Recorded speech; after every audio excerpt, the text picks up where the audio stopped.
Anybody who's listened to us before or who knows us personally knows that you and I are pretty much polar opposites. I think working with girls is more, not like weirdly, but I think it's just, they're more loyal. I only want to work with people I want to work with. And it almost broke us. Welcome back to Building Ain't Easy. I'm Dakota. I'm Lori. And we're going to go deep in that, right? What was our old recruiting? What did we change? What's our new one? And we're going to give all the secrets today. All the secrets that we've learned along the way. We by no means have this thing figured out. And if you do, please share. Please comment below. Drop in the comments below. Let us know what we don't know, because I do feel like, we put the information out there because we want to help people like sidestep the landmines that we ran into. Recruiting and people has been a really big one, and we've had a lot of iterations, and I think we're on our newest iteration. And the newest version of this was more kind of I spearheaded, but I think anybody who's listened to us before or who knows us personally knows that you and I are pretty much polar opposites. Like, whatever you think, I'm going to think the opposite. It works out well for us because it gives us two different vantage points, and then we do a pretty good job, I think, of kind of meeting in the middle and coming to like a common ground. So that works well for us. But the reality is that if you think it is one thing, I'm totally going to think it's something else. And like, that's just who we are, 100%. right? And so I think that we also had very different coming up stories as agents. Like, I was for sure the anomaly. Like, it doesn't even sound real. It doesn't feel real even when I think back on it now. Like, Humble flex. Well, I mean, but I was just so amazing. I just came in. I didn't face any troubles. I'm not saying that, but my story is very different. My life was amazing. I flipped the business to a referral business within 3 months of doing it. Yeah. I ended my first year #1 in all of Dallas. Like, I did have kind of a fairy tale story as far as insurance goes. And it really kind of set me back for a long time as a leader. Cause I'm like, if I can do it, why can't you do it? Why can't anybody do it? Yeah. Like, what is your problem? And really, I was the weird one. Everybody else was the normal. And you had a much more normal kind of experience about it, where you struggled, you had to pull out all the stops, you had to really get creative. You failed once, you left, you came back. Like, yours was much more that journey. And I think the last offer that we had for recruiting was something of really your design. Mostly you were spearheading that one. And I think you built an offer that was attempting to solve the woes that you had when you were a new agent, right? So like, new agents come in. And where we're hiring people from. Well, job boards. Yeah. Did you go to that company from a job board? Round one. Yeah. Yeah. So ultimately, job boards are oftentimes going to have people that are looking for some sort of hourly, they need money right away, right? So, and the thing is like, a lot of times on job boards, they do the like one-click apply. They don't even know what they're applying for. I mean, for a variety of reasons. But they come in, they hear you talk about what the opportunity is. People call it a sales pitch. I guess it's like a webinar sales pitch vibe, like, but a lot of times it's like, it's not just you're hired, you have to pay a fee. It's like an MLM model where you have to pay like $100 to $500 fee, and then you also have to buy marketing and leads. Like, there's a whole upsell journey of their agent experience versus things. Well, and I definitely, like, when I went and applied I have that agency, and then we broke away and did our own agency. So those are like my only two personal experiences, but I've seen a lot of ways that agencies do it, like, as we've been at this. And I think, even when I was being recruited and I applied to come in for a group interview, I didn't really purposely, they were vague by design. They were super vague. What did you think you were signing up for? I would totally didn't. You think you were doing like a sales insurance job? Well, no, it definitely didn't say insurance, because if it said insurance, no one would show up. So they were purposely vague about like financial services. And so you had no idea what you were signing up for. You just said yes. Like, okay, cool. I said yes. I mean, I need to break into something new. I mean, so my journey was, I was leaving retail, and I was kind of at a point in my life where I'm like, retail doesn't age very well with you. So like, it's hard to, like, who wants to be in their 50s and 60s, like on a sales floor? That's exhausting. Or like physically moving boxes and things like that. So I just knew that I was at a place where retail was probably not going to suit me any longer. It was too like physical. It pulled me away from my kids too much. Like, I just didn't really ever have any control. I missed all these functions and weekend things and like trips and, excursions, all because I was constantly working this crazy retail schedule. And so I wanted to go into something financial services or more corporate.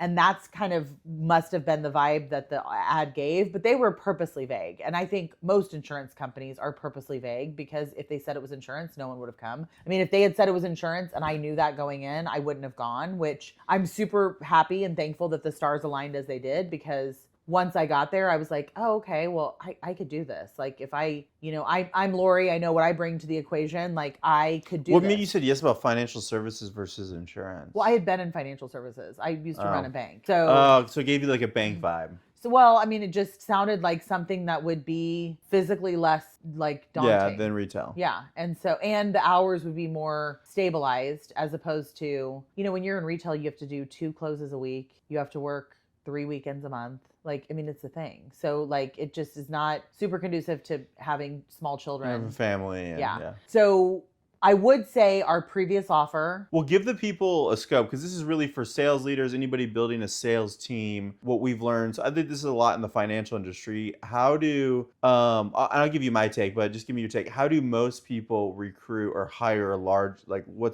how do they do it? Well, it does feel a little like bait and switch. Like they are like, and I'm trying, again, it's been almost a decade. So like trying to remember what my experience was like. I mean, I remember the regional manager being up there and talking about stuff that was nobody in the room knew anything about, like ERISA plans and like insurance stuff. And I was like, this guy's so much. And I didn't really like love him, and that felt very used car salesman. But what I figured out later was his wife. Like I was like, well, she's kind of cute and funny. Like, I mean, she made his stock go up, in my opinion. And I figured out sitting in that room that they were a married couple. And I was like, okay, well, I like her. Like, I think I could do this. So, but I think that they are purposely vague about, they don't really talk about the commission numbers. They don't really talk about what you're going to make. They make it sound like they're going to give you these super warm leads, people that were inquiring, and like they make it sound like you were just gonna pick up the phone and sell insurance all day. Like that was what you were gonna do. Like there wasn't any like hustle and hunt in it. And so although I didn't really think that was probably the case, I thought they were like romanticizing it. I was like, I can do this. Like I've been selling forever. I mean, I sell credit cards like it's my job, and nobody wants a credit card. So like I can do this. They're just are vague in every sense. They don't like, they're just very give an answer, but not really an answer. It's like one of those where you'd ask a question, they'd give an answer. And if someone said at the end, does that make sense? Or does that answer your question? You'd be like, no, not at all. Like that did not. And they were masterful at it. And I think that in ways you have to be, but you kind of don't. Like, I think people that are coming in and considering like a career change or signing up with someone to be like with a new agency or whatever, they deserve to know the information to make an informed decision. And so our first offer was much more geared to, I think, your personal experience, where you really needed money in the very beginning, and you could have used an hourly offer that would have helped to support you so that you could get going, kind of thing. And that's where your heart was at when designing that offer. And so we had an hourly offer for agents, kind of, they were earning a bonus for talk time. So for actually just for working and getting people on the phone. We did that for a while. So let me give a little more like background context. So I would say most in like the insurance vehicle, like solar, real estate, there's like this kind of MLM vibe happening, right? Where there's like all these different hierarchies, right? And so most people who are hiring are not the top of the hierarchy. They're inside of an organization. That organization is usually providing like tech, marketing, operations support, contracting support. There's a lot that goes into like building a full, outside of the sales team is just one component, right? Yeah, operations, marketing, legal, account, all this different stuff happening to make like this organization work. And so in the insurance industry specifically, it's kind of crazy because the way the model works is these carriers control everything. Like carriers control the product, and they control the money flowing down. And the way they pay is mostly through an advance, right? Where like if as an agency or an agent you sell something, that carrier is going to front you money to do that, because no one would be able to survive on the monthly, like an average commission is like 10% to like 60%, depending on the product that you're selling. And so if you're only selling like a $50 plan, you can't survive on like $5 a month or $20 a month. Like you would never be able to sustain everything that goes in unless you had a year worth of savings or like hundreds of thousands of dollars. You wouldn't be able to like make it work. And so that's why the model is in advance. But when you're hiring and recruiting, if you're in the insurance space now where you're thinking about building an agency, it's kind of a scary thing because you're essentially, when you hire or recruit people, you are co-signing a loan. Like when they go on your team, if they leave, you take their debt. So their debt is called a roll up, like it rolls up. And this is why so many people crash out, because you'll have 10, 20, 50 agents or reps, but if they all churn because of it takes so much support to get an agent up, then you take their debt, which is insane, right? And so that's why a lot of the top, what they call hierarchies or IMOs, FMOs, they won't directly recruit agents. They'll place them through the hierarchy because they shield themselves. So if that agent leaves, it just goes up. And so they are not exposed to it, right? And that's kind of the sketchy part of insurance. And what most people who are building a team, and I'm sure kind of happens in other vehicles like solar, real estate, there's got to be some other chargeback thing. But when you're in a 1099 position or even a W-2 and they leave, you take all of the debt associated with that person, which is pretty crazy. So that's the model that most people they're signing up for. But on the agent side, most people think they're signing up for a sales position, but they're really starting a business. Like most agencies to recruit people will charge them money. So they'll charge them like a software fee, like $100 to $500, or like a lead pack, which is usually like $1,000 to like $10,000 a month. And that's why so many people churn out, because most people are hiring on job boards. And I would say like this is our biggest unlock. Like if you need volume, which you need in insurance, job boards is the quickest way to get it. Like you can pay, we mainly run on Indeed, and we'll pay $10 to $20 a resume, and with a couple grand of ad spend on these job boards, you can usually fill your recruiting pipeline.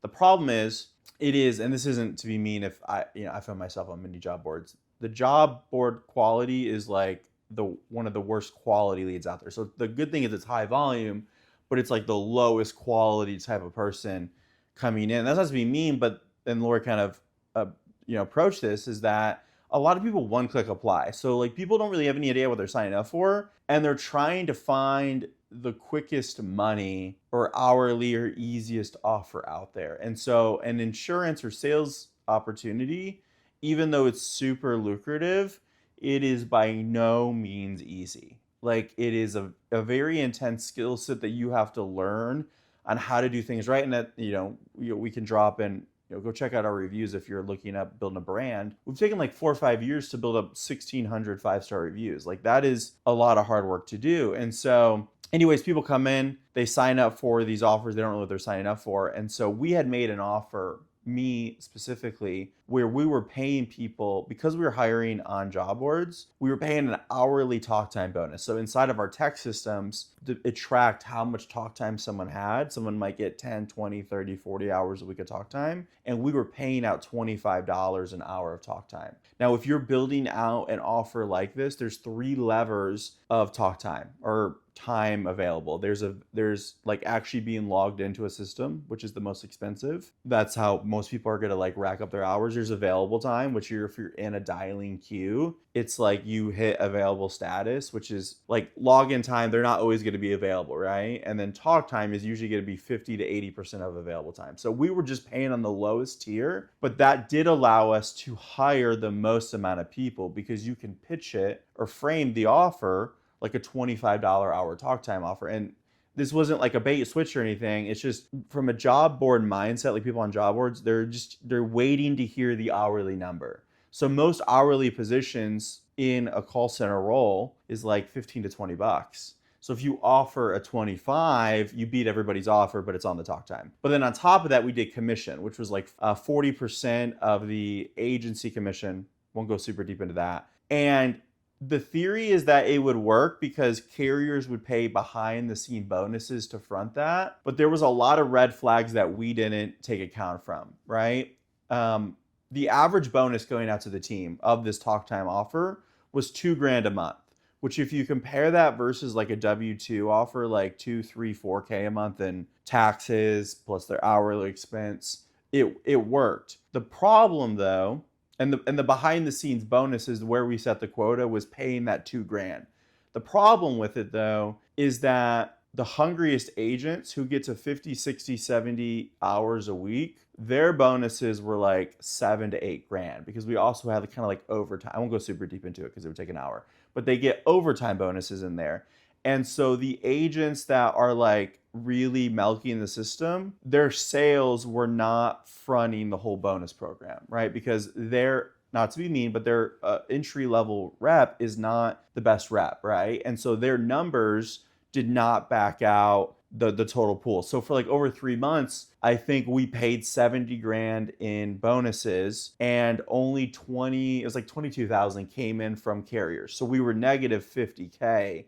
And the way that carriers pay bonuses, this is the other problem, is they do usually every 3 months. And so you won't know your numbers. Like it's a trail of 3 months. So anyways, the system wasn't working. And then the agents who are producing the most, they weren't hitting the talk time, because an agent, like a skilled agent, you can only keep someone in a dialer for so long, because outbound sales is hard. And so if you're building a virtual sales team, you have to up your lead quality to a point, like agent work ethic versus lead quality. It's like this skill level, it's like this lever system, because a good agent doesn't want to be in a queue for 40, 50, 60 hours a week.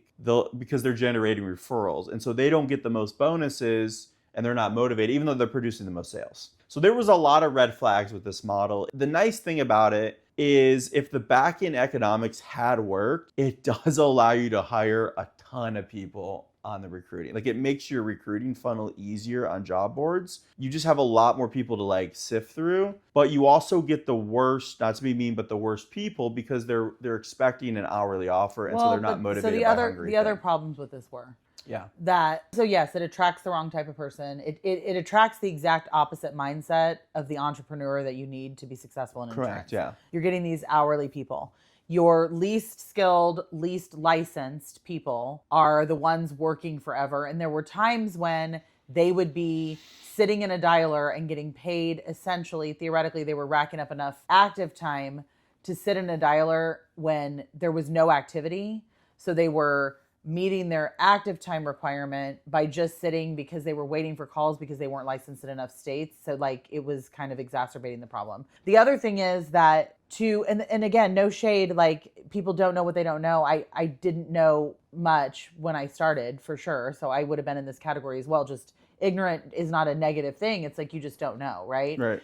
And that's what you get with new agents. They don't understand the industry. And quite honestly, the offer was way too complicated. Like, it was too many moving parts. It wasn't clean. And the amount of time that you spent re-explaining to people, and they felt like they were being bait and switched and whatever. Because people think they're, $25. Like, you could say talk time, but they don't understand talk time versus available time versus logged in time. And so they're like, wait, it's just talk time? So yeah, that was a whole problem. Well, and just all of the commission structure was confusing. It was way too many moving parts. And so we had to come to Jesus. We said, this isn't working. We have to fix it. So like, let's talk about a different offer. And this is where I came in and said, we've done it your way. Let's try it my way. And my way is just very simplify everything. One step, very simple. I only, like, at this point in my career, and this could be age, it could be parenting. I don't know what it is, but I have done enough work in my lifetime. I only want to work with people I want to work with. I don't want to deal with people that shouldn't be here. Yeah. And so like, and really, you're in any organization, and I've seen this my entire career, your crummiest associates are the ones that take up all of your time. They are the squeakiest, most annoying. They need the most coaching. Like, it's a lot of work. And so I don't want to do any of that. Like, I especially don't want to spend a bunch of time with people that aren't supposed to be here anyway. And that's what that offer, the previous offer, was attracting, was a whole bunch of people that shouldn't have been here. Yeah. So we went back to the drawing board, and really that was my approach to you, was, we did it your way, let's do it my way, and let's see what the difference is. And so we revamped the whole deck. It now is very much an offer that's very clean cut. This is what your commission is. This is what the agency's cut is. These are the two paths. This is what it looks like. It's commission only. Like, we stress that very much up front. It's commission only. You eat what you kill. No one's going to hand you clients. We will hand you leads, but this is what the commission split's different when that happens. But it's a very simplified offer. And it also, almost discourages people. Like you give them multiple touch points to back out all the way throughout, because you only want to sniff out and keep around the people that are hungry for it and that are a little bit better suited for this life. Because I mean, this life of a new insurance agent, it's kind of thug life. Like there's a lot, you got to be really scrappy and resilient, and like it's a whole thing, right? Yeah. And so the other part of it is, and I'm a psych major and I love like the human brain and how it works and like what kind of indications can we get for who are the best people that are suited for this. And so our second interview is a very psychological interview, and it goes a lot into like, you may not make money for your first couple months. What is your plan? What support system do you have to make it through that? Well, give the people the funnel steps. Like, so how does it go? Like if they were to build a recruiting system, what like just walk through the steps. So job board. So they go to the job board, they sign up for a recruiting time, and they come to a webinar. They hear the offer. Yeah. There are multiple people on this webinar, hopefully, if we're doing it right. And you walk them through 30, 40 minutes of like our offer, who we are, what we do, etc.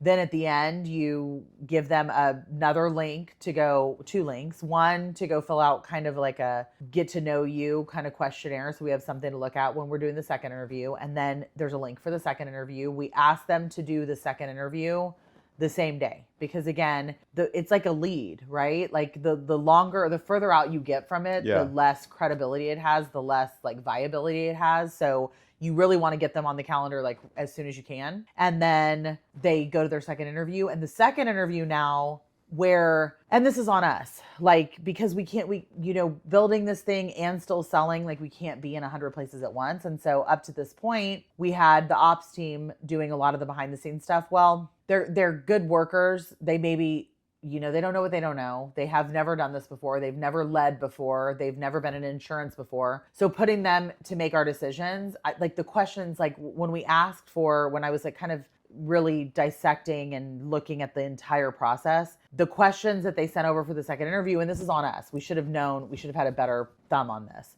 But like the questions, I was like, you'd have to be an absolute moron to not pass the second interview. Cause like you're asking. Do you remember like what some of the questions were? No, I don't, but they were so bad and obvious that like you would have to be really combative or absolutely trying to not get hired to not pass this interview, right? Like and it's back to, they were kind of hiring anyone that could fog a mirror, because I would say often, how did this person make it through?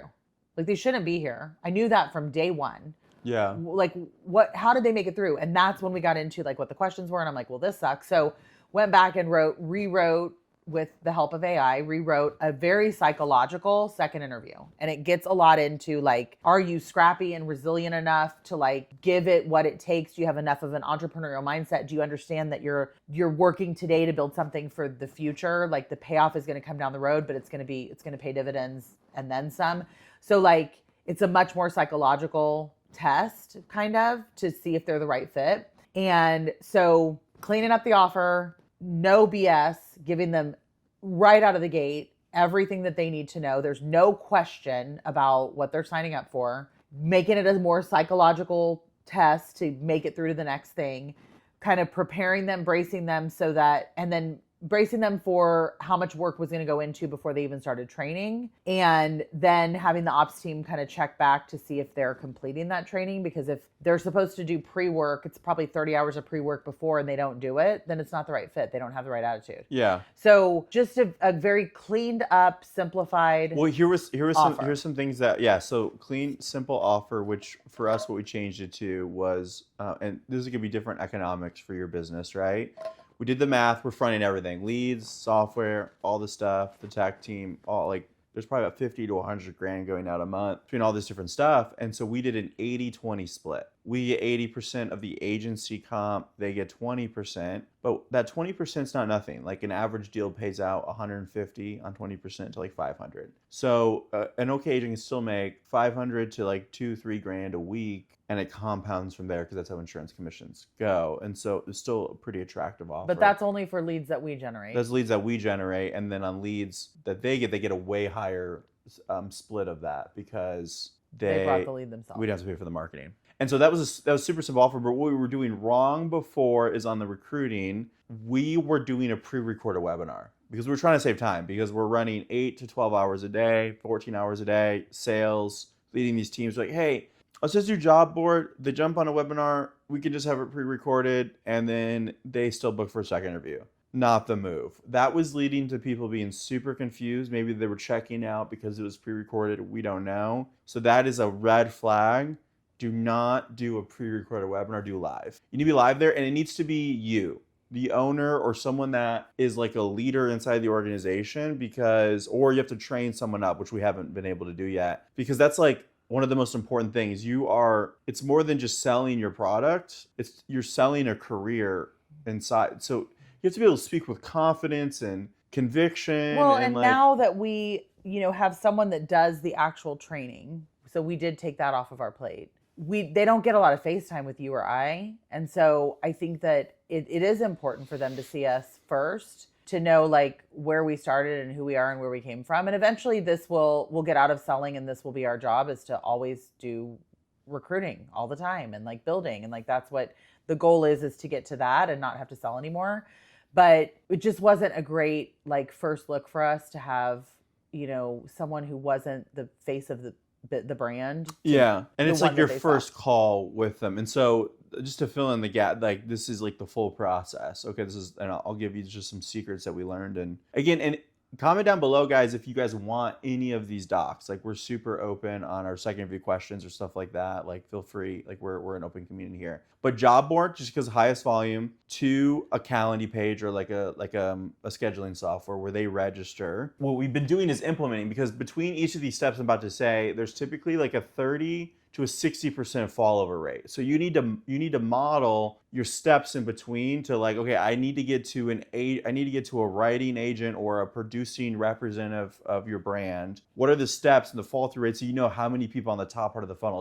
It's a recruiting funnel, and you're selling a career or your vision versus selling a product, right? And so job board, to Calendly, there's usually like a 50% fallover rate there. To a registration, usually you'll have 50% come on we do a group webinar, just because like if you did single interviews, it'd be like 10 times more of the work. So we do a 30-40 minute just overview, right? That's what I'd recommend for you guys, like the vision, who you are, where you're going, why should they join you, your offer, all the stuff there. And then we do a second interview. And then we do, if they pass that, we do about like a 6 to an 8, 10 hour, it's kind of like a course, but we do it on a program called Trainial. Shout out Trainial, no affiliate link down below. But it has all of our stuff, right? Like our product, our software, our scripting. Because when we just went from like hiring, this is about a year ago, when we went just from second interview to now you're on, it felt like the training classes were just us unloading information on them, and so many more people would crash out because, one, some of them weren't the right people. Two, there was like no practice. Like, you would need like a 3-week training and they wouldn't make any money and they'd crash out anyways.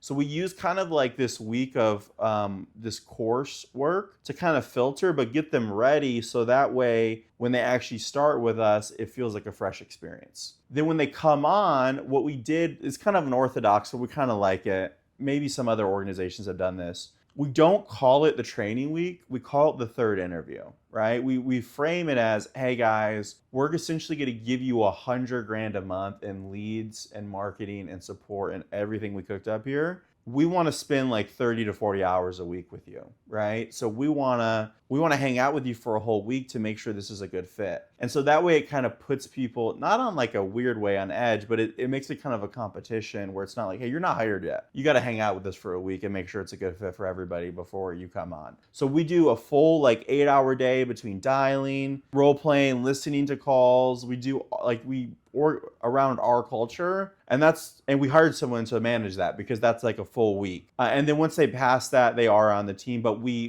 give them goals every 3 months. They're ramping up to a new production, and we essentially force them into a 6-figure opportunity. Because what we kind of found on job boards is, again, this isn't to be mean, but the average person there is probably used to earning like 20 to 60, 70 grand a year, right? And so until they get to like 5, 6, 7K a month, like 5 to 7, maybe 8K a month, they're really not bought in. Like, that's where you really retain agents, is if you get them, or represent reps, whatever industry you're in, to their to their goal. When they're at like $2 or $3 grand a month at a full commission role, you're gonna churn so many people because you can't.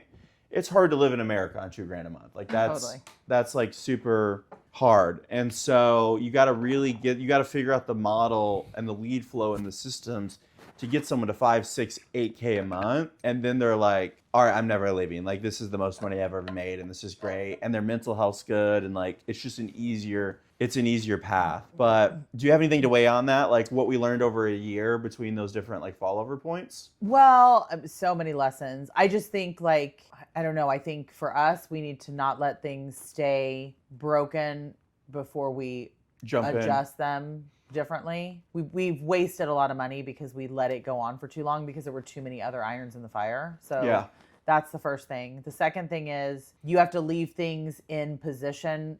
It's a fine line. You got to leave it in position long enough that you can know that what the outcome actually is, but not let it go so long that it becomes like really bad habits. So it's finding like the sweet spot. But I think that, you know, this was a big directive from me. Like this is where I came in as I was like, keep it simple. Don't overcomplicate it. Like, cause there are so many complicated parts of this business.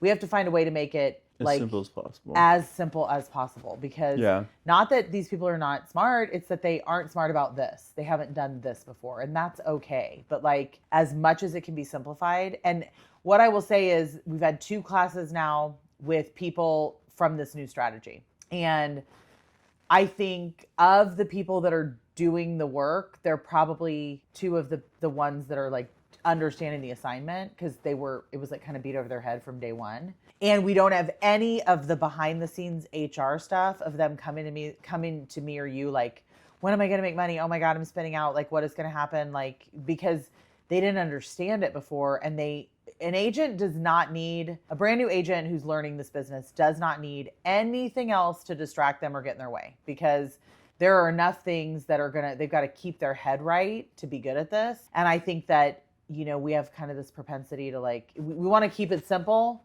so that they can just focus on what they need to focus on, what the task at hand, and not like spin out further.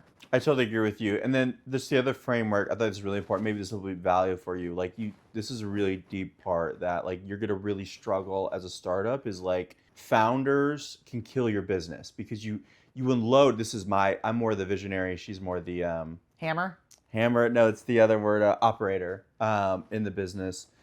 Is you can give so many ideas that you kill your team. Like you have to release, and this is a Bezos and Amazon story, is a senior leader pulled Jeff or Bezos, I don't know Jeff Bezos, but Jeff aside and said, hey man, this is back when Amazon was starting up, like you have so many ideas that you could kill this business. And and this is an important lesson for me too and us, is you have to learn how to release the ideas that your team can handle, that the infrastructure handle, or else it will kill. And so the framework that I think we kind of try around each new idea is a 3-month test. That's software, that's strategy, that's system. You know, you gotta give enough grace and bandwidth to your team, because any new idea or any new strategy is an opportunity cost. Like it's gonna be harder. Your team has to adjust to that, so they're going to be less productive to learn the new strategy and then implement tech systems things. And so it usually takes about 3 months to get enough data in and see. And so if you only do 3 months, you only have 4 tests a year, you know, in different departments that you can do. And so you have to pick your test and like ideas thoughtfully. You can't just be releasing things out there every other week. I mean, like I think about how much I got influenced when I was going through cancer treatment. With like, my feed was nothing but like, take this supplement, try this, do this. So, and I would kind of drink it all up because you're trying to like get healthy, right? And so it was a point where I had to like pull back and stop all of the supplements because I didn't even know anymore what was working and what wasn't, because there were so many things that I implemented at the same time. Yeah. And it's the same thing for us. It's like, you know, I think I said it the other day, like, and we have to remind each other, like, okay, but we're not going to do that because we haven't even given it enough time to know if this is working. So we're not going to add anything else onto it. And we have to kind of pull each other back, because it is easy to get kind of wooed by all the opportunities and get like dazzled by all the things that can happen. So we have to be, and I think we do a good job of that, of like tempering one another, like, okay, well, we're not going to do that yet. We're we don't have a need for that right now. So Or we might have a need, but there's a more pressing need. Like we gotta like let that chill because prioritize. So that's a good framework that and it's never easy because as you build departments, they're almost like little businesses. They're like little teams. And so they kind of have their own structure and way of doing things. And so you're trying to like get these different parts to work together to move the ship. So it's a situation for sure. But those are some strategies. I hope that helped out on this first part of recruiting. Let's transition. Let's talk about behind the scenes infrastructure, like building teams and an unlock we've had. Yeah, so the biggest unlock, or one of the biggest unlocks that we've had in the past couple of weeks, is to not overjob people. So the story behind this, so we hired someone, we're on like try 4 of building a marketing team so we can support this business and scale it because we can't rely on other marketing sources always. And so we hired offshore because to build a full marketing team in the States is like 10 times the price. It's like 40, 50 grand, you know, if you're going to pay someone 5 to 10 a month to find experience, you need 3, 4, 5 people plus ad spend.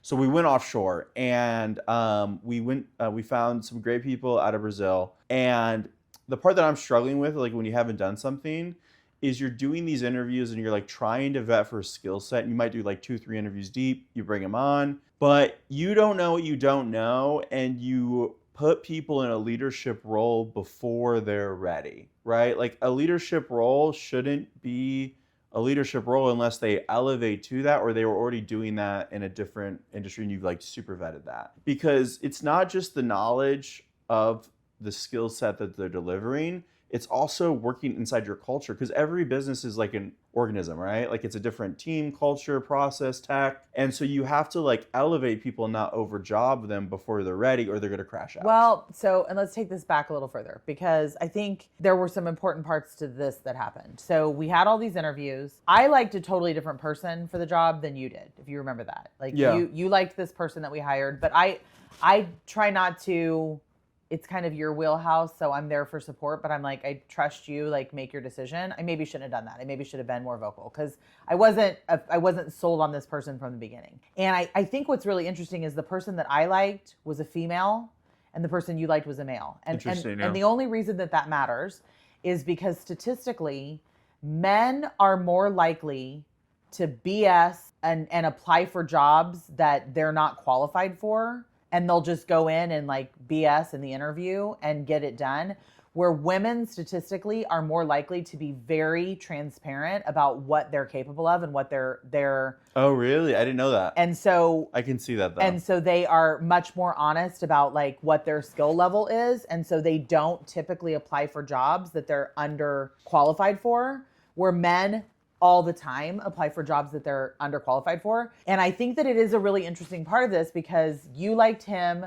I did not. I wanted someone different. The difference was lots of things, but like female and male. So sure. It made me think about like, and again. Only women. No, I would say this. Women are kind of gas to work with, Gen Z term, because I feel like guys, like, I'm not saying guys are more entrepreneurial, but I would say guys are less loyal than women. Like if a guy learns a skill set and like goes up, he would want to create his own business. Like if we're hiring entrepreneurs, like a lot of times they'll dip. And I feel like women, you tell me you've lived longer than I have, are more loyal in the workplace. Like they would rather be part of the same system. I don't know. I've met some snaky women in insurance. Maybe it just depends. So I don't know. Depends. So I think it really depends on the person. But I do think the difference again, we've got several years between us. I think I've lived more life. And so I do think that I'm pretty intuitive about understanding people and picking up on vibes. And so I think that some of that comes with just spending time with people and kind of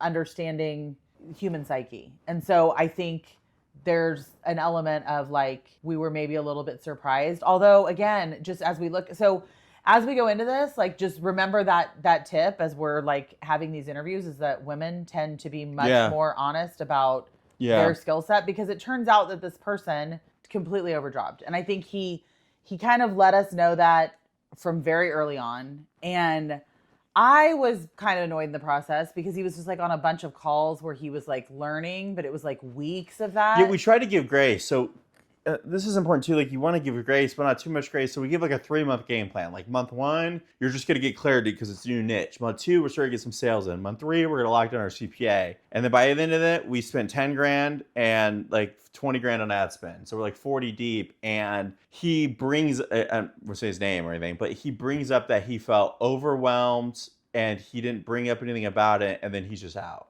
And I wasn't able to catch it on our chats or our bi-weekly calls. Yeah. And so, well, yeah. and he didn't say anything until it was done. It was done. And then he got on the exit interview. And again, like I was there just for moral support because it's really your team that you're running. And, I didn't really speak up on that call until he basically said something like, well, I'm happy to stay through the end of the month. Like, and I said, no. Like, we don't need to spend any more money on this. Like, you just told us we're probably not going to feel the difference when you're gone. Because, like, Okay, here's some lessons that I've learned because I was writing it, right? So in interviews, you can go, it's why we do the whole thing with, like, the sales, all the blockers that we put in place. Like, you kind of need some similar blockers in these internal roles or outside of sales roles, where you have them do a project and see the result. And you can say a word like, oh, can you run ads? Or can you build funnels? Yeah, I can. And they can give some overarching thing on that. But until you actually see it done, it's just kind of talk, right? And then a couple red flags when you're hiring a team. Like if you set expectations on something, for example, this person said, hey, I can run ads. I got it. I'm building a market. I've led a marketing team before and I want to like transition to that. Okay, great. But when he came on, he was like, oh, I actually can't build the funnel. And I was like, wait, you said you could. And so then we had to hire someone else to build the funnels. And so that's kind of like a little red flag is that if they had set whatever role it is, whatever expectation is, if they come on and it's like, oh, wait, actually, I can't do that. You might have made a wrong hire and you might want to like let that go before you. Yeah. It was a dude saying he could do more things than he could. Yep. Where I felt like because we interviewed a couple females and I felt like it was a different. Well, and the reason I didn't feel good, like I thought those female, I can't remember their names, but they were super nice and super sweet. But when so on the interviews, my process was I was trying to go deep and ask them about their process. Like, tell me everything on how you run ads and build funnels. And the reason I felt best with this person is he gave an in-depth thing with that situation that felt like a great result. With the other people, the girls, I felt like they had no process at all. I was like, well, then this doesn't even make sense because you don't have a process that you follow. Can you actually build this? So I think if I had found a female that did that, or male, it doesn't matter. But I think working with girls is more, not like weirdly, but I think it's just, they're more loyal than guys. And we're better at multitasking. We're good at Yeah, girls are just kind of good at like freaking we get in, communicating, we get it done, and like and it doesn't have to be about the sexes. I'm just telling you, like, just experience, statistically, this is how it goes. Like, research it online. Like, women are more likely to go for only jobs where they are skilled enough to meet the job requirements, and men are gonna BS. Yeah, but it doesn't matter how in the interview the couple lessons I learned is one, it should probably be a project base to make sure they can perform first and you get a result, and then you transition them into an hourly role with bonuses versus a flat salary. Because when you're managing, unless they already have proven capability or you know them or it's from a trusted source, because like you can't monitor them as much in the offshore world, and so that's why the project base I think is better. And then you should never, which I made them, I was running the team, but he was running 2 other people, and we shouldn't have done that because he hadn't proven himself, and you're more overwhelming. If they already are underskilled and you put them in a leadership role, they're going to feel like 10 times overwhelmed because other people are asking them what to do and they don't even know what to do. So yeah.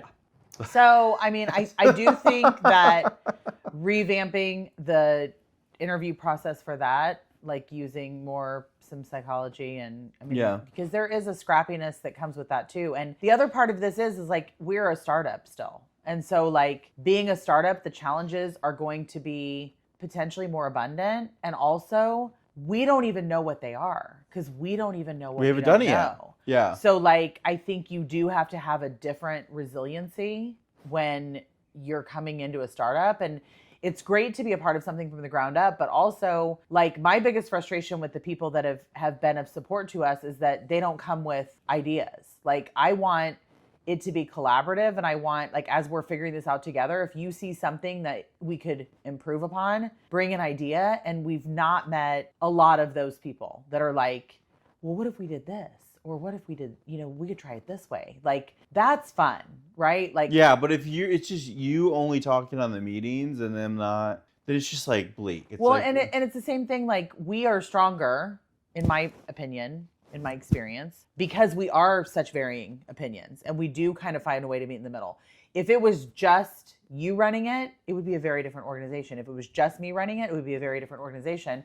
And we probably wouldn't be as well-rounded, I feel like, as we're turning out. Sure. So, I mean, I think that they're, again, we're learning as we go. We're learning. So those are the tips, is like project-based, hourly, don't overjob somebody, and like, it's going to be a process before you put them in leadership. The other thing that I've learned, and this might be true, this might not be true, but just like we've hired like 10 people offshore. And the best system that I found that works is if you have an American leader. No shade against offshore, but when you're doing financial services or something niche in America, it's like a different culture and different process and different communication. And like, so the best way I found to do it is have an American leader like leading it once they've proven themselves, and then they manage offshore. And that usually saves the most amount of money and like get stuff done. But if you have a leader from offshore, it usually starts to crumble. We tried it twice, and it kind of gets weird. Well, I really hope our next marketing person,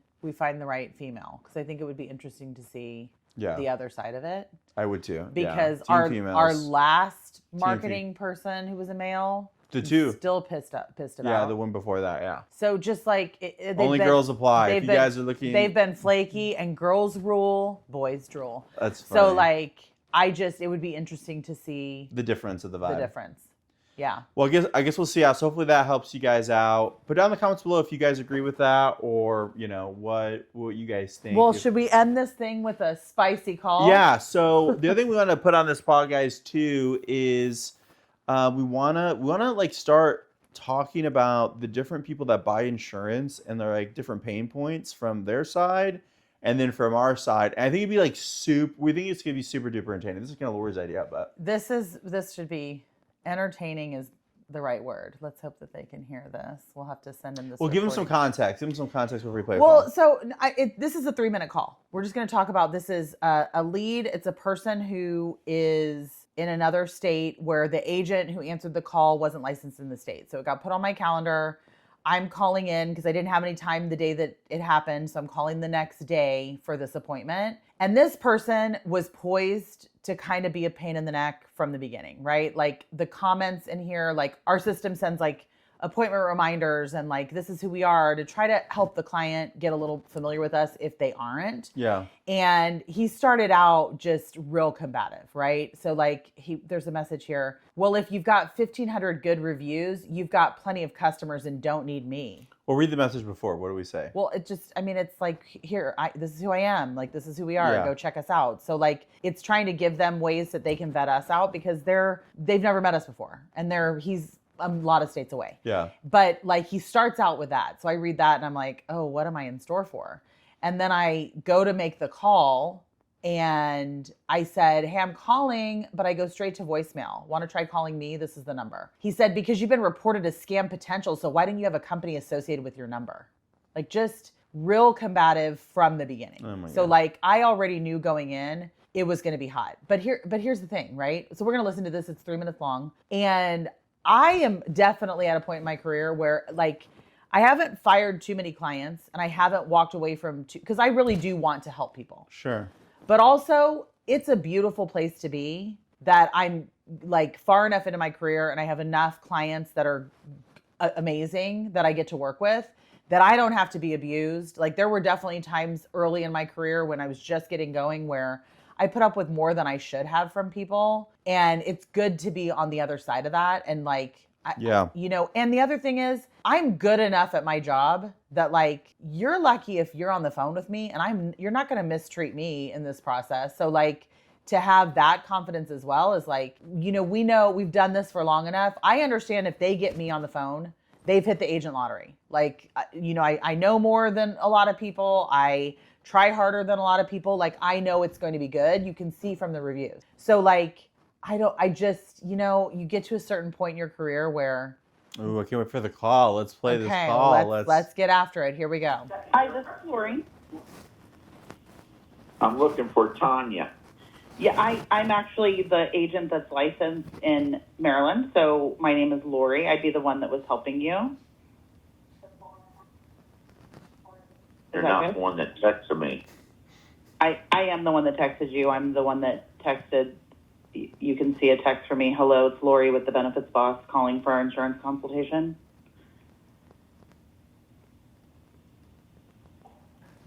Okay.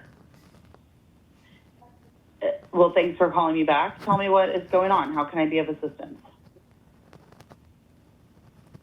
You said you're from Maryland? No, I'm not from Maryland. I'm licensed in Maryland. So where are you from? I'm from Texas. So why would you be licensed in Maryland and you're working out of Texas? Because I'm licensed in all 50 states, but I can only live in one. I mean, so again. Yeah, a lot of things happen in here. Yeah, so like he's coming in hot. Well, this is the thing. Like a lot of people from different marketing sources, hashtag where we're trying to build our own, are just super frustrated with the insurance game, right? Like they're super frustrated, and I get it. Like plan got canceled, somebody didn't get paid, and they take that frustration out on brokerages. Like you're being super nice and like, hey, what's going on? How can we help? And he is just not wanting to give it. And so there's two sides to this. Like you can tell he's frustrated. You can either frame him out of the frustration, or we can just kind of like talk about it. But the other context clues are he was a pain in the neck from the beginning. Yeah, from the sending text messages. He was very combative. He's coming in hot. These questions that he's asking me, they're not to further our relationship or to get to know me. They're to try to throw me off my game. Like he's coming into this really aggressive, right? And I think my headline for this would be, you catch more flies with honey. Because again, if this guy had his wits about him and stuck around and let me help him, I know I'm going to give him better service than any other person he's going to talk to on the phone, right? Because we know the agents he just that are doesn't out there. know that. He doesn't know that, but he's not. But like also, when I see something like this where it's very combative and difficult from the beginning, and I can see my future, and I'm like, if you end up my client, you're going to be this way forever. Like I'm going to be constantly running and jumping to like placate you, and almost never am I going to be able to, because you're going to blame every problem that happens that's beyond my control or yours on me, and I'm going to be your whipping post. And so I'm already not into this. Like this, I'm like, no amount of money is worth this, and like the amount of time we're going to spend together. Like you're already, my headline for this would be, you catch more flies with honey. Because if he had stayed and like came he made the appointment, he answered the phone. So yeah. like why go through all of that if this is the energy you're going to bring, right? And that question, well, why are you? And I think that was like a scam question, and a like he's trying to vet out if I'm a scammer, and he's also trying to like throw me off my game, right? Like, and he wasn't. You can hear as soon as I respond to it, he's kind of like disarmed because he wasn't expecting me to be able to respond to it. Well, why are you licensed in Maryland if you live in Texas? Well, because I'm licensed in all 50 states, but I can only live in one of them. So like, yeah, well, and it's not to be mean against this person, but like I'm trying to think, not to say it meanly, but some people are thinking that licensed agents can only live in the state that they reside in, and so it's like you don't understand how big the insurance space is. Like there's brokerages all over. But so you want to keep playing it? Yeah, we've got, it's only 2 more minutes, so let's see. Huh. All right. I lost my insurance. So they said, well, we might be able to help you with the insurance. So I answered the questionnaire. All that's been done. So are you calling to help, or are you calling here for more questions? Well, I mean, David, there are for sure going to be questions. So, like, let's start over, because you seem really like you're upset with us, and I am trying to be helpful to you. But I'm upset with all insurance companies, okay? Well, not okay, because I haven't done anything to you. I'm here to help, but I'm also not going to be, like, abused in the process. So if you want my help, like, I'm happy to help. We can meet again, we can start over and I can guide you in this process. If you are upset with all insurance and you don't want my help, or it's going to be an upsetting conversation, then I'd rather not participate and I don't have to help you. Like, it's completely up to you. I'm just here to try to help with an inquiry that you made. Don't twist things around, all right? Hey, I called for help in the first place. That's why you're calling me. I'm calling you back. Let's start off there. Well, all right. Yep. Now, what can you do? No, David. I don't have insurance, and Got I it. lost insurance with a main insurance company because I missed a payment because I sent the check in and they didn't, I don't know, open up the check or whatever in time or whatever. I don't know. Some people say, oh, they can't do that. You got to be more than 30 days or 60 days past due. I don't know. I don't know the laws, because your laws, your insurance company's laws change every day. So. Okay, so I am not the insurance company. I am a broker of services between you and the insurance nothing company. about the insurance company. You're brokering. Okay, David, I don't know that this call is going to be super productive. You seem upset with me about everything that's happened to you, and it doesn't feel like a great conversation. So I don't think that I'm probably the right person to help you, because you just seem really. I'm trying to be helpful. You're kind of attacking me. Like, it's probably just not a productive conversation. I'm listening to what you're saying, so I guess you can help me, and I don't know, Okay. I called you back. Yep. No, I appreciate it. And I am sorry that we can't be of service to you. I really do wish you luck. Yeah. And that's it. Yeah, so a lot there, right? So you kind of have two paths you can go down in this person, and we want to help everybody. But if someone is just like, because you can tell he is frustrated, so he's he's exquitting. He's coming off. That's not a word. He's coming off with his frustration, and then you come back, have a rebuttal, and then he starts talking about it, but his tone is just like. Not it. And so you're trying to get him out of that, but then the call just kind of dies. Well, and because again, there are a lot of things that are happening in this. And again, I have a crystal ball. I can see into my future with what this would be like with this person. He dropped coverage because he's very old school and mails a check in for his payment. And that's where the wheels came off the bus, right? Is he mailed it to the insurance company. They didn't get it in time, or it was lost in the mail, or whatever happened, and his coverage lapsed. Yeah. So we don't do any business that way. All of the end of our transactions are routing an account number, right? So I was going to, even if I had, and I am definitely skilled enough, I just didn't want to deal with it. Like, I'm not going to be, I don't need to work this hard in our brand new relationship. And like, I don't need this badly enough to let you. For sure, 100%. And so, one, if you guys are a customer or is watching this, like we want to help people out. But from an agent standpoint, you kind of have two paths you can go down. Now, I would choose the path you did. Like, I would be like, hey, bud, like, I'm just here to help, right?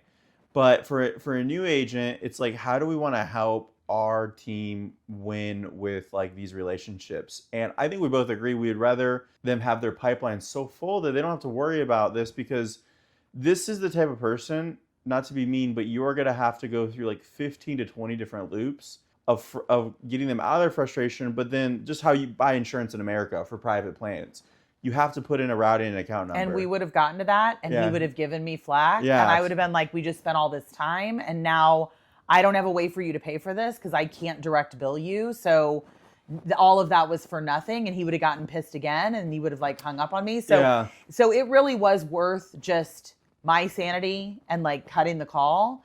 And again, like, he doesn't know it, and he'll never know it, but he shot himself in the foot, because you want me working on your team when you're looking for insurance. Like, I'm a good resource, right?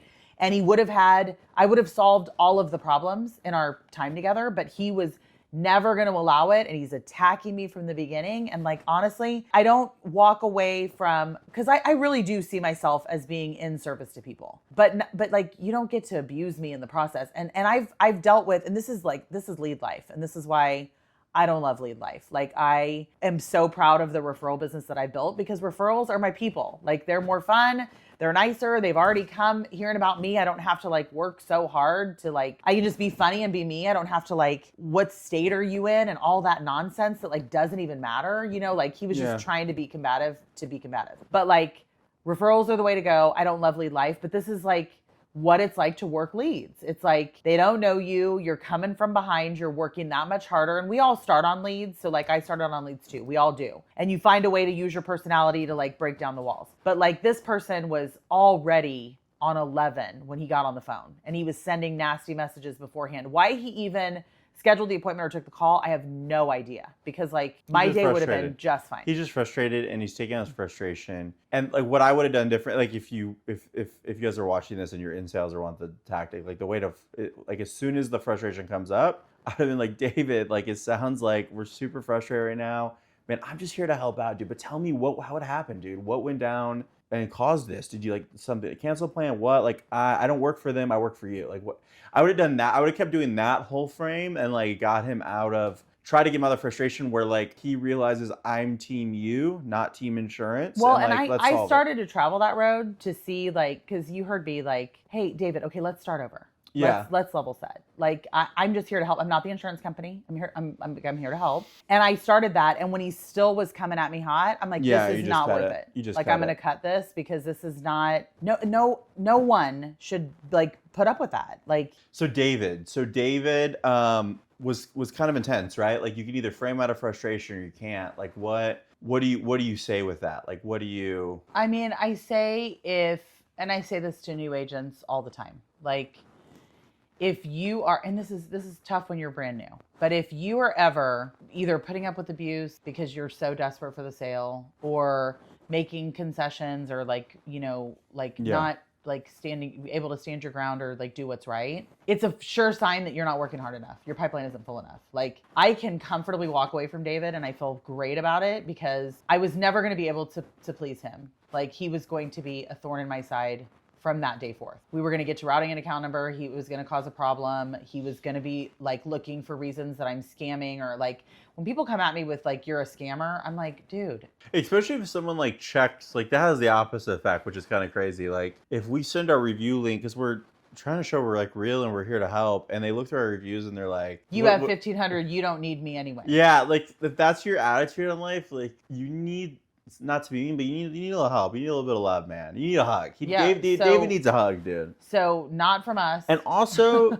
this isn't to be mean or shade against if you're older, but dude, it's 2026. All right, if you're mailing a check for things like, well, people can control their finances however they want, but it's just shade on you if you're mailing a check. I'm just joking. To understand, like the reality is. But how do you live like that? Like that's so much time. Like so you read a check and you go to the post office. Well, I mean, you can just walk out to your mailbox. You walk to the mailbox. I mean, now to be fair, I had to teach Dakota how to mail a letter. Yeah. So like he doesn't know, like it's a totally different world. But I don't care how you pay for it. I just know that the carriers and most private don't banks allow. won't allow like a check. So then it bounces. It's just like. And you never want your insurance to lapse. And this is exactly the reason. And I don't know. But my clip for that would be my title, You Catch More Flies with Honey.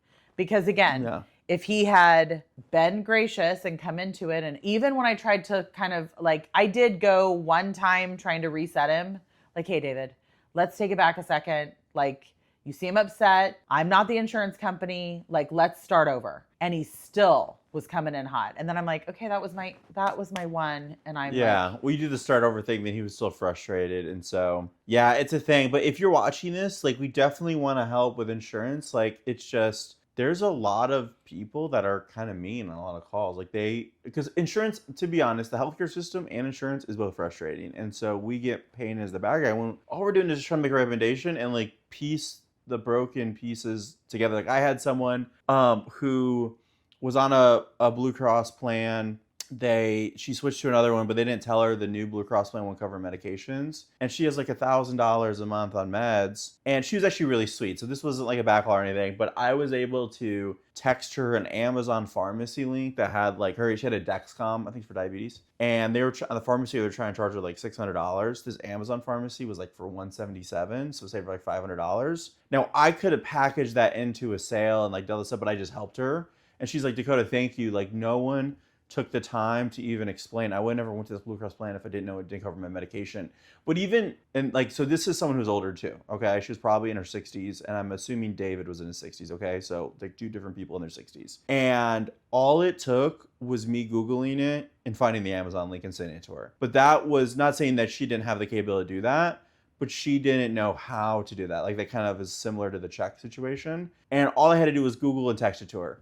And so that's all people want, is just a little bit of help, you know? But she was super sweet about it. And even though she was not like being mean, but like a little bit lower income, she was super sweet. Like sometimes when people have, this is just a hot take, when some people are lower income, they're also like lower spirit income. Like they're just mean. Like they're more, not everybody. I think But- that's a generalization. I think you find nasty people that are wealthy. You Unwealthy. find nasty people that are unwealthy. No, that's what I'm saying. And then in lower income, you'll have people who are super nice, and same thing for a higher income. But sometimes it, like your financial status, not saying money's everything, relates to how you treat people, and like that. Yeah, I don't know. I think I think we work with enough people, we find them of all walks, For sure. of all life. Definitely. I don't care if you have $2 in the bank or $2 million in the bank. I'm truly here to help. That's how I view my job. So, you know, this agent Tanya had said, I'm not licensed in this state. Can someone help? And I said, sure, I can help. Like, I really am most of the time trying to be out here helping people. And so when they come at me sideways and like they're cross for no reason, and I'm smart enough to understand David's frustration, but I'm also have done this long enough to understand what my future was going to look like with this person. Wasn't pleasant. It was never going to be pleasant. No matter how well I fixed his problem, he wasn't going to be grateful, because like he's already kind of a glass is half empty kind of dude. So like, even if I had come in, and I've had those occurrences too, where people come in hot and I'm able to like talk them off the ledge and we get the product going. And at the end, I'm like, this is awesome. This is such a favorable outcome. Like, I'm really pleased. And they're like, not even grateful. And I'm like, I can't even believe I just pulled a rabbit out of the hat for you, and you're not even thankful for the time that we spent together. So it was going to be a very thankless transaction with David. And and my tip is, if you're an agent and you are ever putting up with abuse or like just things that you shouldn't, or you're making concessions or you're bending in ways that you shouldn't, or like whatever, that is your indication that you're not working hard enough. Like your pipeline isn't full enough. If you're living and dying by the possibility of this one sale, your pipeline is not full enough. You need to go back to work, because I have no problem walking away. No amount of money is worth like being abused. 1000%. Well, guys, thank you for watching. Thanks for listening to all of that. We had a lot happen, and put down in the comments below, like, do you agree with the hot take with the David situation, or with building a sales team if you're building a Would company? you have kept going? Did you see it differently? Did I do the wrong thing by getting off the phone with them? Like, I'm open to suggestion. So, but I appreciate you listening. And if you've got some tips, again, about the recruiting, drop them below. We would love to hear what other people are doing to recruit a virtual sales team if you've had some successes that we have. Or if you need insurance, if you're watching this and you don't have an insurance plan or you're having a lot of pain, go check out this 15 5-star reviews. Just remember, you catch more flies with honey. So come in and let's have some fun and let's figure out your insurance woes. But until next time, I'm Lori. I'm Dakota. Thanks for listening. Bye, guys. Bye.